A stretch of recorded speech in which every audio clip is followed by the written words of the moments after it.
ये वर्ड काफी ज्यादा फैशन में आ रही है that democracy are in danger, freedom are in danger और कंट्री ऑटोक्रेसी की तरफ जा रही है फॉर लेफ्ट लिबरल्स और इंटेलेक्चुअल के लिए। ये देखे तो किसी के लिए भी बहुत ही इजी वे है लाइमलाइट में आने के लिए सो दैट उन्हें मीडिया से कवरेज ज्यादा मिले। और इसका जो पूरा एलिगेशन है वो बीजेपी के ऊपर लगाया जा रहा है कि बीजेपी इंडियन डेमोक्रेसी और प्रेस के फ्रीडम को छीन रही है। हाल ही में कांग्रेस पार्टी ने एक ट्वीट किया वर्ल्ड प्रेस फ्रीडम डे पे कि हमारी प्रेस की जो रैंकिंग है वो लगातार डाउन जाती जा रही है और बीजेपी पे इंजाम लगाया गया कि बीजेपी इंडिया के फोर्थ पिलर को डिस्ट्रॉय कर रही है और मीडिया को दबाने की कोशिश कर रही है। कांग्रेस यहाँ पे जर्नलिस्ट को ये दिलासा दिला रहे हैं कि आप यहाँ पे डरो नहीं।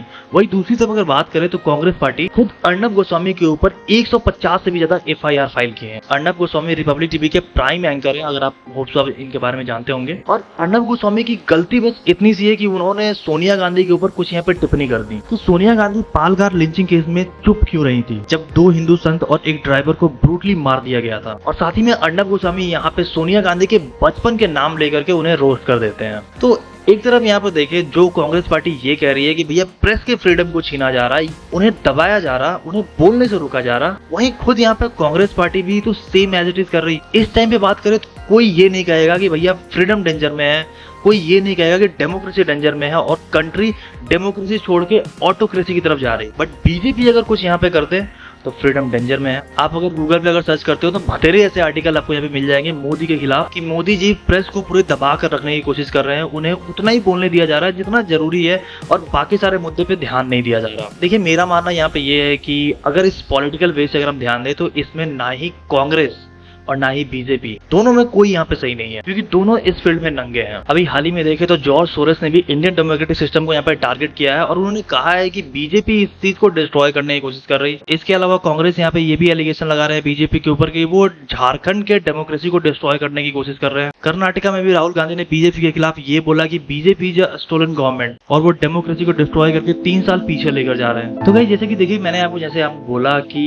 इस फील्ड में देखिए ना तो हर कोई यहाँ पे नंगा है, कोई यहाँ पे दूध का धुला हुआ नहीं है। अगर हम कांग्रेस पार्टी की भी रिलेटेड अगर बात करें, उनकी अगर पुरानी हिस्ट्री अगर यहाँ पे चेक करते हैं तो उनकी भी बहुत सारे केसेस यहाँ पे निकल जाएंगे। तो पहले अगर नेहरू जी की अगर बात करें तो वो बहुत ही एक रेस्पेक्टेबल लीडर थे, बट अगर उनकी रियलिटी की अगर बात करें तो वो एक ऐसे इंसान थे कि उनके खिलाफ अगर कोई भी इंसान अगर कुछ बोल दे तो वो अगर प्रेस का बंदा है तो वो डेफिनेटली या फिर जेल में मिलेगा या फिर उसकी कैरियर ही खत्म। जैसे अपन एग्जांपल कि एक पोएट और लिरिसिस्ट थे जिनका नाम था मजरूह सुल्तानपुरी। उन्होंने एक पोएम लिखा था जो नेहरू जी के खिलाफ थी और उस पोएम की वजह से यहाँ पे उन्हें जेल जानी पड़ती है और काफी साल उन्हें जेल में बितानी पड़ती है। उसके अलावा जवाहरलाल नेहरू ने टाइम्स ऑफ इंडिया के एक कॉलम पे बैन लगा दिया था जिस कॉलम में जवाहरलाल नेहरू को काफी क्रिटिसाइज किया गया था और ये कॉलम लिखा गया था सिविल सर्वेंट एडी गोरवाला के बिहाफ से और उन्होंने उस कॉलम में अपना नाम डाला था विवेक। इतना ही नहीं, जब नेहरू जी प्राइम मिनिस्टर थे तो उन्होंने कॉन्स्टिट्यूशन में भी काफी चेंजेस किए थे। उन्होंने कॉन्स्टिट्यूशन के फर्स्ट अमेंडमेंट को यहाँ पे रिमूव करने का फैसला लिया था जो कि आर्टिकल 19 के सेकंड क्लॉज के अनुसार अगर कोई इंडिया के सॉवरेनिटी के खिलाफ या फिर उन देशों जिनके साथ अगर कुछ रिलेशन बनाने की कोशिश की जा रही या इवन डिसेंसी या मॉरलिटी के ऊपर बात की जा रही तो उनके ऊपर कड़ी एक्शन ली जा सकती है। इतना ही नहीं, नेहरू जी ने तो एक मैगजीन को भी बैन कर दिया था जिसका नाम था मैगजीन क्रॉस रोड। उसके बाद सुप्रीम कोर्ट इस मैगजीन को ओवरटर्न करके बैन को यहाँ पे इम्पोज कर देती है, बट फिर भी जवाहरलाल नेहरू यहाँ पे रुकते नहीं है और उन्होंने सुप्रीम कोर्ट के जजमेंट को बाईपास करते हुए मैगजीन को अगेन बैन कर देते हैं। रीजन यही था इस मैगजीन को बैन करने का क्योंकि इस मैगजीन ने भी जवाहरलाल नेहरू के खिलाफ काफी सारे आर्टिकल पब्लिश किए थे। चलिए अगर नेहरू जी से अगर आगे बढ़े और इमरजेंसी पीरियड की बात करें, मतलब इंदिरा गांधी की सरकार, तो आप सभी जानते होंगे कि इंदिरा गांधी की सरकार में जब इमरजेंसी आई थी तो प्रेस को कितना ज्यादा आजादी थी। इसके साथ में अगर इमरजेंसी की अगर पहले की बात करें तो जितने भी एडिटर्स थे या फिर प्रेस के जो लोग थे वो इंदिरा गांधी गवर्नमेंट से काफी ज्यादा खौफ खाके में कुछ भी चीज लिखते थे। वेस्ट बंगाल में जो कांग्रेस के जो लॉयलिस्ट थे उन्होंने तो दर्पण के और बांग्लादेश के सत्ययुगी के 3000 कॉपीज को जलाई थी क्योंकि कॉपीज में जो बात लिखी गई थी वो सरकार के लिए काफी क्रिटिकल थी। इसके अलावा जब संजय गांधी की सरकार थी उस टाइम पे हिंदुस्तान टाइम के एडिटर डीजी वारगे से इनके पब्लिकेशन को सैक कर दिया गया था क्योंकि वो काफी ज्यादा अगेंस्ट में एक आर्टिकल लिखे थे संजय गांधी के खिलाफ। इसके अलावा ऐसे बहुत से चीजें जो आपको स्क्रीन पे देखने को मिल जाएगी, आप चाहें तो इसे पॉज करके सारी चीजें पढ़ सकते हैं। चलिए फिर भी देखिए तो ये सब तो बहुत ही पुरानी बातें हैं। अगर नए टाइम की बात करें 2012 में अगर हम आए, 2012 में यूपीए की गवर्नमेंट ने चार्ली हेब्डो कार्टून को ब्लॉक कर दिया था क्योंकि ये कार्टून वाले एंटी इस्लामिक फिल्म्स बना रहे थे। इसके अलावा कपिल सिब्बल जो कि फॉर्मर आईटी मिनिस्टर है उन्होंने ऑल्सो ओपनली कॉल आउट किया था for the ban on hateful content generating on websites. Also in 2018, Congress JDS government in Karnataka had arrested Santosh Dhamaya, a journalist with paper Hosa Dignita on 13th November 2018 around midnight for making an anti-Tipu speech. मतलब Karnataka government ने संतोष धमाया को इसलिए arrest कर लिया था क्योंकि वो टीपू सुल्तान के खिलाफ कुछ बोल दिए। इसके अलावा मैंने अर्नब गोस्वामी का केस यहाँ बताया कि अर्नब गोस्वामी को कैसे यहाँ पे डिटेन कर लिया गया था कि वो सोनिया गांधी के खिलाफ थोड़ा बहुत कुछ बोल दिया था। एक्चुअली में देखे तो ये कोई नई बात नहीं है, ऐसे यहाँ पे बतेरे वैसे आर्टिकल है। मैं आपको डिस्क्रिप्शन में सारी लिंक आपको प्रोवाइड कर दूंगा। इसके साथ में आप स्क्रीन पे पॉज करके भी वो सारी आर्टिकल यहाँ पे पढ़ सकते हैं कि कैसे कोई भी सरकार क्यों ना हो, अगर उनके खिलाफ अगर कुछ भी यहाँ पे बोला जाता है तो डेफिनेटली उन्हें दबाने की कोशिश जरूर की जाती है। बट अनफॉर्चुनेटली गाइस, ये जो मोदी गवर्नमेंट के टाइम पे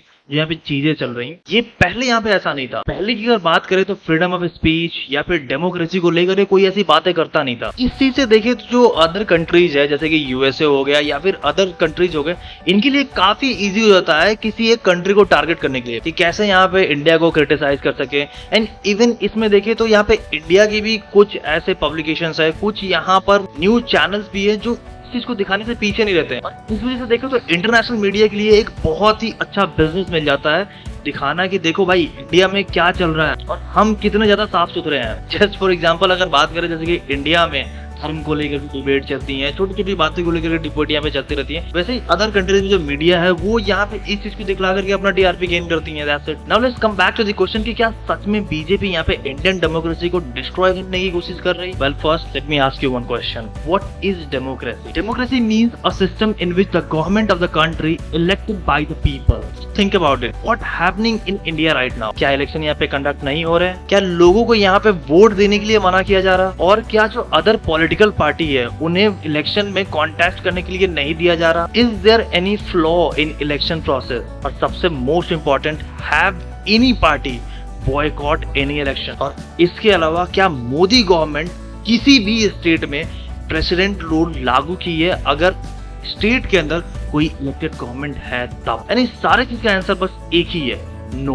प्रॉब्लम कहाँ पर है? जब इलेक्शन फेयरली कंडक्ट की जा रही टाइम बाय टाइम, सारे पॉलिटिकल पार्टी पार्टिसिपेट कर रहे हैं इलेक्शन में, सारे ये भी एक्सपेक्ट कर रहे हैं कि इलेक्शन रिजल्ट जो आएगा वो भी यहाँ पे सही भी मिल रही। इवन अगर बात करें तो ईवीएम को लेकर के काफी ज्यादा चर्चा हुई थी कि ईवीएम को हैक किया जा सकता है। अब तक की अगर बात करें तो ऐसा कोई भी प्रूफ नहीं मिला है जिससे यहाँ पे ये बताया जा सके कि ईवीएम जो नया ईवीएम आई है उसे हैक किया जा सकता है। So think about it guys, problem आखिर कहां पर है? Let me tell you the actual problem it is. जो मेन प्रॉब्लम है ऑपोजिशन पार्टीज और लेफ्ट लिबरल इकोसिस्टम के लिए वो ये है कि बीजेपी लगातार इलेक्शन जीते जा रही है। इस वजह से देखिए तो कोई अदर पार्टी यहाँ पे पावर में नहीं आ पा रहे। फॉर एग्जाम्पल अलायंस गवर्नमेंट की पीएमओ के अंदर 2 गवर्नमेंट यहाँ पर हो। एक्चुअल में अगर कांग्रेस 2019 की इलेक्शन यहाँ पे जीत जाती डेफिनेटली फ्रीडम यहाँ पे जिंदा रहता, फ्रीडम यहाँ पे दबी नहीं रहती। लेकिन हुआ ये कि बीजेपी यहाँ पे जीत गई, इस वजह से सारे जितने भी पार्टीज हैं वो ये कह रहे हैं कि freedom are in danger, democracy are in danger. और इसके अलावा जो लेफ्ट लिबरल्स हैं या फिर जो अपोजिशन पार्टीज है उन्हें ये भी यहाँ पे पूरा बिलीव है कि 2024 की जो इलेक्शन है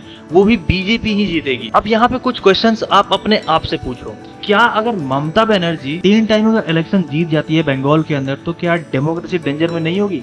आम आदमी पार्टी क्लीन स्वीप करती है पंजाब असेंबली इलेक्शंस में तो क्या डेमोक्रेसी अलाइव रहेगी? इवन अगर कांग्रेस हिमाचल प्रदेश के अंदर जीत जाती है तो क्या EVM is okay? Even also Congress is winning various bipolar elections, then election commission is independent. But if BJP wins election in Gujarat, Tripura, Nagaland, then democracy are in danger. Election commission is biased और EVM has been hacked. अब मेरा यहाँ पे एक last question है कि अगर democracy यहाँ पे खतरे में है, freedom are in danger, election commission biased है और EVM is compromised, also election process अगर फेयर नहीं है, तो कोई भी पार्टी जो ऑपोजिशन पार्टी है वो इलेक्शन को बॉयकॉट क्यों नहीं करती? सो ओवरऑल गाइज, नॉटसेल इंडिया एक लार्जेस्ट डेमोक्रेसी है वर्ल्ड के अंदर और बीजेपी या फिर कोई अदर पार्टी कोई भी आ जाए वो डेमोक्रेसी को या फिर फ्रीडम को डिस्ट्रॉय नहीं कर सकती है। ये लोगों के पास ही ऐसा अल्टीमेट अथॉरिटी है जो डेमोक्रेसी को खतरे में ला सकते हैं, कोई पॉलिटिकल पार्टी के पास ऐसा कुछ भी नहीं है। सो ऑपोजिशन पार्टीज के लिए या फिर जो लेफ्ट लिबरल हैं उनके लिए यहाँ पे मैं ये कहना होगा कि वो यहाँ पे रोना यहाँ पे बंद करें कि फ्रीडम डेंजर में है या फिर डेमोक्रेसी डेंजर में है, बल्कि वो ग्राउंड रियलिटी पे यहाँ पे चेक करें और कॉमन पीपल की जो सेंटिमेंट है उसे यहाँ पे समझने की कोशिश करें। क्योंकि अगर फ्रीडम और डेमोक्रेसी की अगर बात करें तो ना कांग्रेस के टाइम में सही था और ना यहाँ पे बीजेपी के टाइम में देखें तो हम इसे सही कह सकते हैं। अगर फ्रीडम इस वक्त अगर खतरे में है, डेमोक्रेसी अगर इस वक्त खतरे में थी, तो पहले भी डेमोक्रेसी और फ्रीडम खतरे में थी, और ये चीज हमें यहाँ पे इस चीज को समझना चाहिए। वेल गाइस, यहाँ पे आपका क्या ओपिनियन है, आप मुझे कमेंट सेक्शन में डेफिनेटली बताएं। वीडियो अगर आपको रेलेवेंट लगता है तो मेक श्योर करें वीडियो को भी लाइक और चैनल को सब्सक्राइब भी करना ना भूलें। मिलते हैं गाइस आपसे नेक्स्ट में, टेक केयर एंड बाय।